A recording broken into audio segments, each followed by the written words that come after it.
changed a little bit, talking to rookies about food and what's in a name. I'll tell you all of that here on today's edition of Locked On Jaguars. You are Locked On Jags, your daily Jacksonville Jaguars podcast. Part of the Locked On Podcast Network. Your team every day.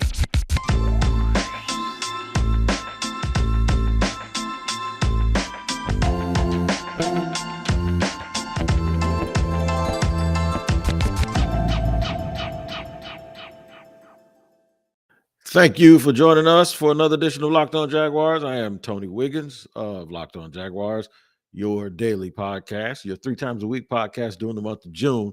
But we thank you for making us your first listen and reminding you that we are free on all platforms because of which it's your team every day here on Locked On Jaguars. Today's episode is brought to you by Blue Nile. Make your moment sparkle with jewelry from BlueNile.com.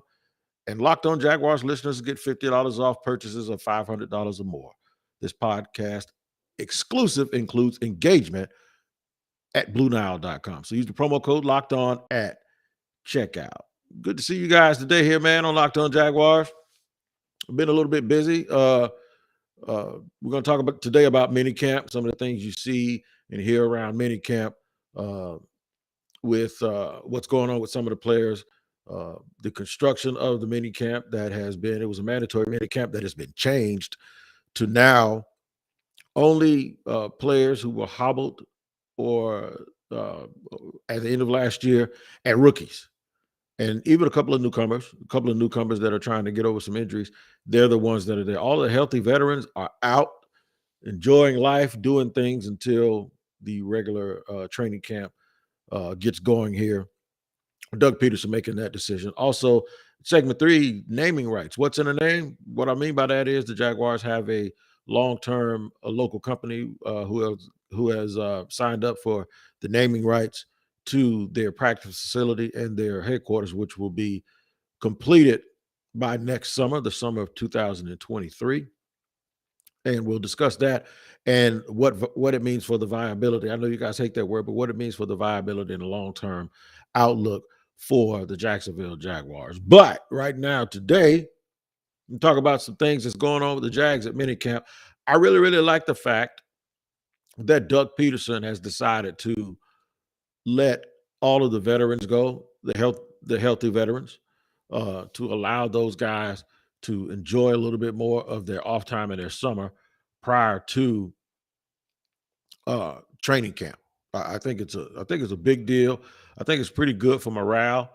I think it also sends the message that this team is probably right where he thought that they would be, and have earned the right to have a little bit more time off, and that they're on schedule to do things. And they want to focus on the newer players, get the rookies more acclimated to all of the things that were going on. And then some guys that were just signed off free agency that were battling injuries, like Darius Williams was there. Interesting note, though, Laviska Shenault wasn't banged up at the end of last year, but yet still he chose to participate and be a part of the abbreviated minicamp, which was a short practice, and they're probably doing a lot more things off the field. But interesting that a guy who feels like he has a lot to prove, a guy who really, I think it's a good look that he wants to come in and show up, and you got to take him out of the building and run him out of the building. So that says something about him, and it also says something about he's not naive to the point where, look, dude, they went out and got 2 receivers that they paid a bunch of money for, and many people thought that they were going to end up drafting one at a certain point. Although if you listen to Trent Baalke and had you listen to Doug Pederson prior to the draft, they said some good players at the top, but it's not that deep of a group. And a lot of people disagreed with them. But as it turns out, there was not that many receivers, especially the X spot, the X receivers. There weren't that many guys who were picked in the second, third, and fourth round from that group. There wasn't a lot of separation. So they were right about the fact that if you didn't get one early, you weren't going to probably be able to get one at all. So it's up to Laviska to come in here and say, you know what? They just put Marvin Jones Sr. on the mural with Trevor Lawrence and Josh Allen. that means that they like his role and they like who he is. And then you go out and add 2 more guys. That's pretty telling that you're number 4 at best if you're Laviska. So you really, really do have to do everything that you can to make this club. Jamal Agnew's there, but he's coming off of an injury. I like the fact that he looks pretty good. He looks like he's moving around and running pretty well, and that they're going to probably put him in a bit of a role where if he gets those 2 or 3 touches a game along with the special team stuff, then that's good for him. Last year, because of their wish to have, as what they called, separators, guys who could create space on their own, Agnew was sort of thrust into the role of trying to be the playmaker that this team didn't have, and it probably led to him being a little bit overused. And I'm not saying that that's what led to his injury, but sometimes guys are who they are, and they fit a certain role, and you can't make them any more than what they are. And you shouldn't if you're going to be a really, really good team. So a really, really good team will have to find ways to get everyone the ball as opposed to force feeding it to one guy just because he has a characteristic or trait like speed, because the rest of your roster doesn't have those things. You can't make up for what you don't have. So putting Jamal Agnew back into the proper perspective where he's a special teams guy, and then maybe once or twice or maybe 3 times a game, we have something dialed up for him, a nice little wheel route or a fake reverse that we later on actually give him the ball on a reverse, and he can actually play his role and be exactly what he's supposed to be. All right, so I did get a chance yesterday to participate in a few interviews and actually ask a couple of questions. I'm going to just, instead of, most of them have been posted already by other entities because it was like a bunch of us in groups. So I didn't include it in the podcast, but I will tell you what they said. I talked to Chad Muma first, and then I talked to number 1 overall pick, Travon Walker, and I asked them a couple of fun questions to get away from all of the technical stuff about football and the X's and O's. Sometimes you just got to really just meet a guy and find out who he is and how he's yoked, and pass that on to the fans, because that's, to me, what resonates with fans also. Wins and losses is one thing, but who these people are as people, and not when they get in trouble, when they're actually at the point where things are still fresh. The fans want to find out and engage with them, and that's the type of probative, not really probative or investigative questions that I ask, but the kind of questions that I ask when I just want to ask them what drives them and what moves them and what motivates them, and it gives you an idea of who you're actually cheering for on Sunday. So we'll do all of that. I'll tell you what I heard from both Chad Muma as well as uh, number 1 overall pick Travon Walker, and then also segue and lead into the last segment about the naming rights. I mentioned what Darius Williams said about where he's going to be lining up as a player here for Jacksonville. I'll do all of that in just a second here as we continue with another edition of Locked On Jaguars. After I tell you guys about BetOnline.net is your number 1 source for all your betting stats and sports info. The Tampa Bay Lightning were down 2-1, and they ended up running 3 straight, and now they're back in the finals and they'll face Colorado. Did you see that coming? When the Celtics won their first game in out in San Francisco versus Golden State, did you see them actually ended up being down 3-2, headed back home to try to stave off elimination? If you'd have gone to betonline.net, you might have got a better idea than listening to guys like me, because they are the pros and their continued source for all your sporting wagering information, including live betting, esports, and more. This year's basketball championship matchup, as I just mentioned, the NHL hockey finals, Major League Baseball is in full swing, and there's fight news always from MMA to UFC. What you need to do is head to the website today or use your mobile device to learn more about the trends and the action, because BetOnline is where the game starts. And you guys start here with us every single day when we're on that schedule every single day. Right now, it's an abbreviated schedule for the month of June. We go about 3 days a week, but that doesn't mean other things aren't going on, because the Ultimate NBA Mock Draft starts June 16th with over 50 insiders. Nothing equals the Ultimate NBA Mock Draft. The Locked On NBA Big Board and draft experts, plus the Odyssey insiders. First pick is June 16th. Search Ultimate NBA Mock Draft and follow now so you don't miss a pick. All right, speaking of picks, we did have a chance to briefly discuss with Darius Williams yesterday, his role here with the Jaguars, and uh, what he learned about being on a championship team and playing around great players. Had a lot of glowing things to say about Jalen Ramsey. I know you guys probably don't want to hear that, but it's just what it is. How Jalen really helped him and showed him how to be a competitor and all of this. I stood right next to him. He's generously about 5'10", okay, but he also is a very twitchy athlete who probably could have played center field or been a point guard for someone. That's just who he is, and you saw it yesterday when you got close enough to him. He really has that look in his eye, like a guy who really wants to get on with it. I asked Darius where he was going to play. Did they specify where he was going to play, and what is he most comfortable with? Whether he's going to play outside on the boundary or internally. On tape, he played a lot outside in Los Angeles, and there's not a lot of highlights of him playing inside, although you see with his body type that he can play. So he just flat out said, he said, I don't care where I play, I'll play either one. I'll play either one. I asked me if you got a preference. Said, nope, I'll do either one. I can play inside and outside.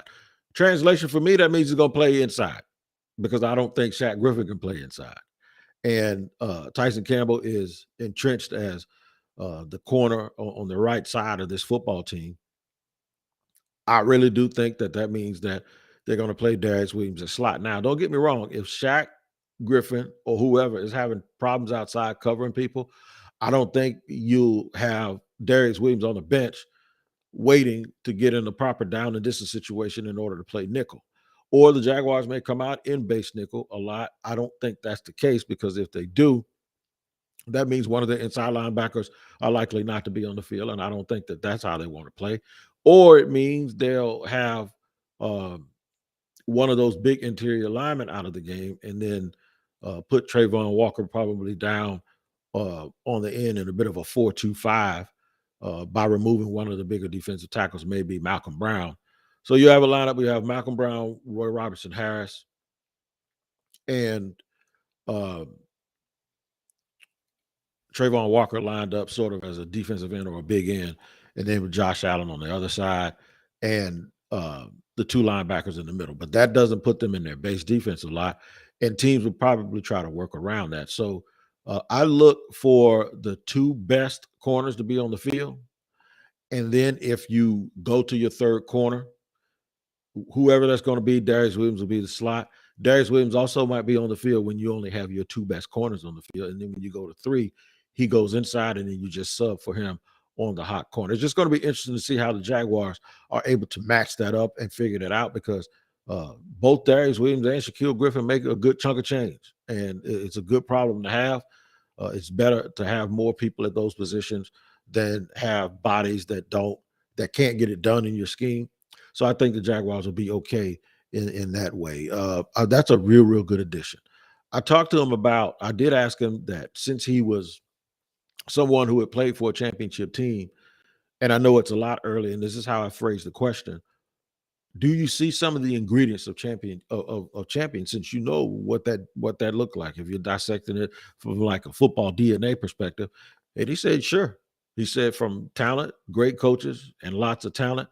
Yeah, and that's what I always try to tell people, that the difference in talent between the best team and the worst team, even though it's big, it's not as big as you probably think it is. It's not as wide as you probably think it is. And it's just that those teams have more of those top guys. Like you may only have 5 or 6 or 7 on an average team, and another team may only have 5 or 6 or 7 guys like that. But then their next group of guys, their next 10, 12 guys are really good football players. So you might have a team that's not winning a lot of games where they have 3 or 4 guys who could start anywhere on any team, but then there's this drop off from like 5 all the way through 15. Well, the good teams don't have that problem. They have guys who are are great, and then they have guys who are very good. Darius Williams is one of the guys who was very good for the Rams. Jalen Ramsey and Cooper Kupp, and of course Aaron Donald and Odell, as well as Von Miller and Matthew Stafford. Those are the guys for the Super Bowl championship team that you could say those guys are elite. But then they have this other group of guys that could really play. And So the difference between a championship team with that sort of DNA and a team that hasn't won very much is probably not as big as you think. But in football, little things matter, and just having that little bit of depth, having those one or two guys in those role player roles that can really really make you special is probably the difference between being a doormat of the NFL and being a team that's contending. So that was good. I did I had requested to speak to Chad Muma, but I wasn't the only one. So everyone was around Chad Muma, and he talked about adjusting. He says that everybody always talks about speed. I don't think that's given him a problem so far because he's plenty fast. I just think what it does is allow um, him to get on the field and play early in certain situations of football because he can run. And now after that, it just comes down to understanding the game, understanding the flow of the game, not getting fatigued, being able to have a memory where you forget about bad plays.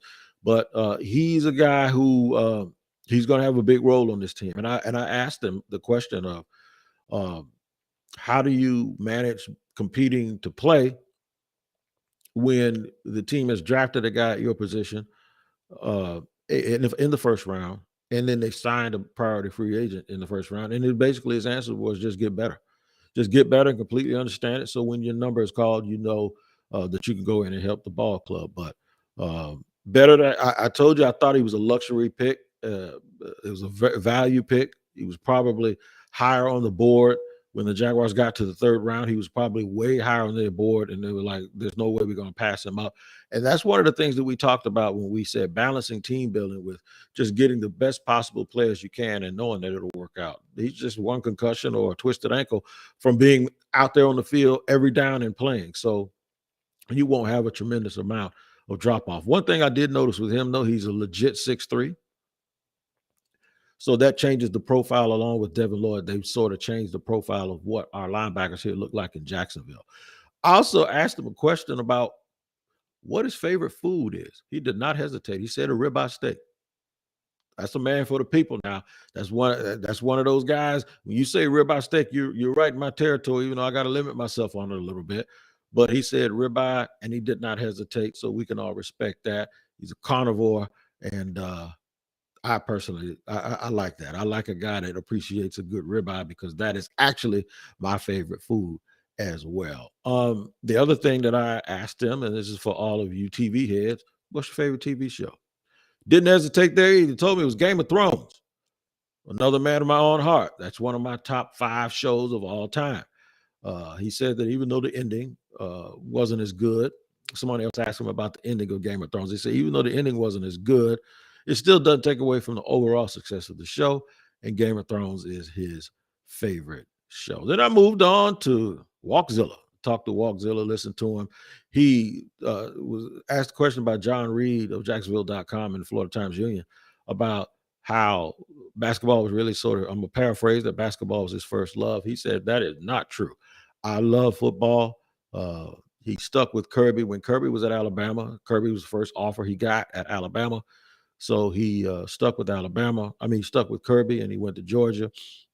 But he likes basketball, but he wants you to know and be very clear that football is number one. I asked him about food. Being from the South, having folks up in Georgia on both sides of my family, I kind of knew where we was going. I asked him what his favorite food was. Like, I'm thinking like he's going to name one thing.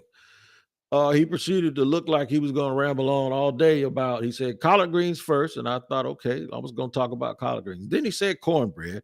And then he was about to fix his mouth to probably say macaroni and cheese and dressing.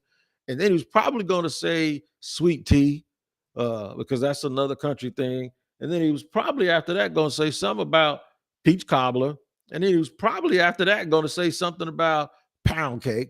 I stopped him, and oxtail. I stopped him before he went through the entire smorgasbord of soul food. And I told him, you're cheating. You cannot name it all. He said, man, it's all one meal to me, which led me to ask another question that we always talk and debate about soul food. Do you like it all touching on the plate? He said, soul food, it can touch. We got us one, y'all. We got us one.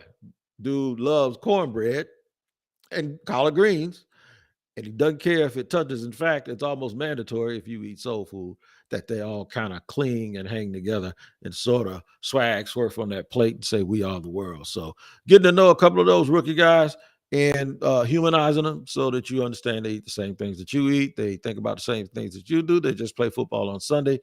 And shout out to him, man, because he's a legit 6'5", too, because I'm standing there and the dude is dwarfing me. So shout out to them. And we're going to talk more about the Jaguars rookies and where they're going to be practicing at in the future and what that means for the city of Jacksonville as a whole. We'll do that here in another edition of Locked On Jaguars in our third and final segment. I want to tell you guys, though, about Blue Nile. Blue Nile is the best website, the only place, BlueNile.com, where you can go and have an original jeweler, right? And make you a gift that will mark time. It could be a wedding. It could be an engagement. It could be just to mark a special occasion.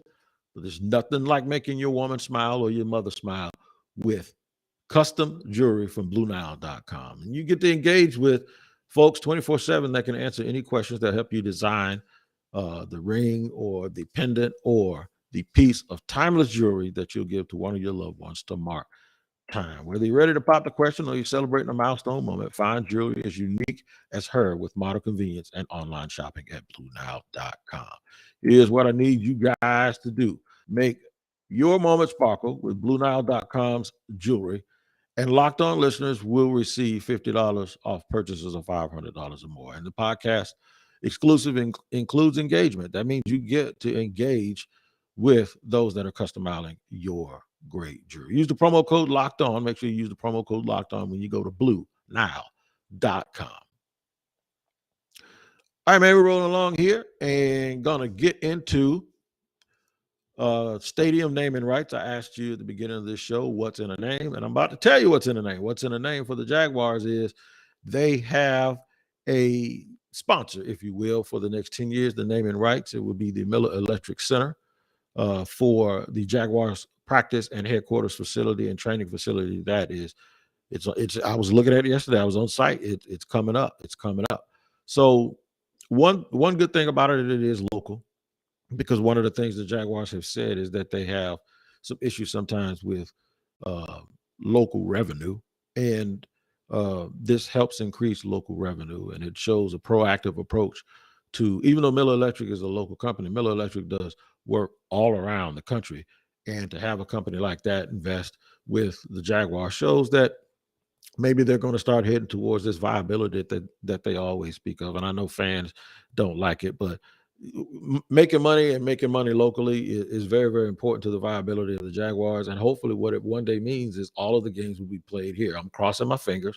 Nothing against London. Shout out to them. But Jaguar fans really want their games to be played here. The product will improve. And then if the product improves and we continue to have things like yesterday, where I'm just glad to see the Jaguars finally break ground on something that they've talked about.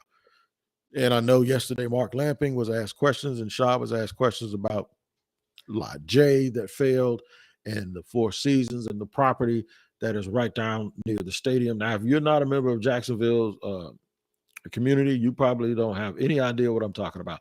I'll tie all of this in by saying this. We get tired of hearing that they're going to probably leave at some point and go to a bigger market. Everybody gets sick of that. We get tired of the narrative that for some reason they're doing that because fans don't buy tickets. That's a myth. Don't believe it. The reason why those things happen is because those conversations come up is because the Jaguars need more local revenue from big businesses. So the naming of that facility is huge. That means they have a partner for it that is revenue. They didn't announce the amount, and they never do that. But I understand that it's very, very important that they have this local revenue. What it means with that training facility is they'll have a facility to lift weights and train outside of the actual stadium that they play in. And I think that's big. You know, most big boy teams have just a football only facility where they train and have their offices. They have their weight rooms, and it'll be a place where they practice also outside. They could probably have scrimmages. maybe even those joint practices and all of the other stuff doesn't have to be done on the field. And that means the field will have less wear and tear, and it could be, they'll have a better playing surface. And also, it's just that it's a step in the right direction for that entire area to have all of these things going on at one time. So maybe a little bit less talk about them leaving, maybe a little bit less talk about them having viability. But in any event, that's a big undertaking that's going on over there at the stadium. It's going to be huge, man. It's going to be huge, and it'll just add a little bit more, I would say, stability or credibility to the Jaguars, and maybe even be one of those things that draws in players, because it'll be state of the art, of course, with the facility that's going up, and it's just a win-win situation because it shows that the team is serious and Shad Khan is serious about investing here in Jacksonville and making Jacksonville a permanent home for the Jaguars, which I'm really tired of discussing it because I don't think they're going anywhere. And I always tell people who talk about the Jaguars leaving, okay, go ahead and name this big metropolis that's sitting there waiting for a team. And they always name places who lost teams like St. Louis. They name San Antonio, which they don't understand that Jerry Jones and more than likely the owners of the Houston Texans will block that because they don't want a third team in Texas. And they probably just go against it. And Jerry Jones has a lot of power in those owners meetings. So Oakland doesn't have a stadium. Is the reason why the Raiders left. Their stadium was a dump. There's not really like this sprawling city. Portland ain't going to do it because they're part of that whole Seattle culture up there. So the thing is, where are you going to go? They're not taking the team to Europe. They're not taking the team to Mexico City. Jacksonville is going to be where this team is. The ownership group does have to get better. The fans will not let them off the hook for always talking about viability as if it was a fan issue. And I think one of the things that can really be done here is to clear that up is if one day they just come out and say, this is not a fan issue. This is a big business sponsorship issue. And yesterday goes a long way into towards getting that talking point out of the mouths of a lot of people if they really just paid attention. So congrats to them. The facility, the renderings that I've seen looks great. It legitimizes and it makes this town look real serious about football. I think they're in the right hands with Doug Pederson too, man. And I was talking to someone in the stadium yesterday. I can't tell you how many games they're going to win. Nobody can. And anybody who says that they can is a liar. But what you can say is they appear to be more competent. And everything seems to be running smooth enough that folks can just focus on the things that they're supposed to focus on. Like I was speaking with Brian Sexton. We talked yesterday about how when Trevor should have been just focusing on football, he was always out talking to a 21, 22-year-old kid, talking to the whole city about what's going on in the franchise. And at some point, that had to stop. In my heart of hearts, this is just my opinion, and it's my guess that at some point Shad Khan and Trevor Lawrence had a discussion. And I think Trevor probably, this is just me guessing, convinced Shad that they don't have the right guy coaching the team. And that's why Shad moved so quickly and did what he did. So hopefully this is all a new day. It was a good day yesterday for Jacksonville. Really good day for the future and the viability of the team. And also, I brought you some fun things that I talked to about these players, man. And we found out a little bit about Darius Williams and his ability to play inside or outside. And then Travon Walker just looks the part. And Chad Muma is a guy who, while he's going to press that line, he knows that he's a part of the current and the future of the team. But they're doing every single thing that they can to get better. Along with Laviska Shenault, I got to give Laviska Shenault credit because that's why I mentioned him today. He's a guy that knows what he's into, man. Look, you're fighting. He's going to have to fight for that third spot and fight for that fourth spot because I'm sure there'll be other people coming. So good news for them is they were able to get that done. Laviska's practicing. They've been able to avoid the injury bug outside of Jordan Smith and then C.J. Beathard. So right now, all is good for the Jags. I have more from Minicamp, more information coming out about anything that happens. Of course, we'll be here with you like we always are on Locked On Jaguars. Make sure you check out Locked On NFL, the podcast. I'll be on tomorrow with James Rapine, which is a Wednesday, and giving you my version of the national show, but every single day, Monday through Friday, Locked On NFL really, really does a real good job of breaking it down from a lot of opinions from the guys around the NFL. You guys do what I always say, take care of each other. We'll have more for minicamp tomorrow. Hopefully the I word does not pop up. And we'll talk about some other guys that have some things to prove. I'll focus on the defensive line, and I'll do that tomorrow on another edition of Locked On Jaguars. Take care of each other and take care. We'll see you on another episode.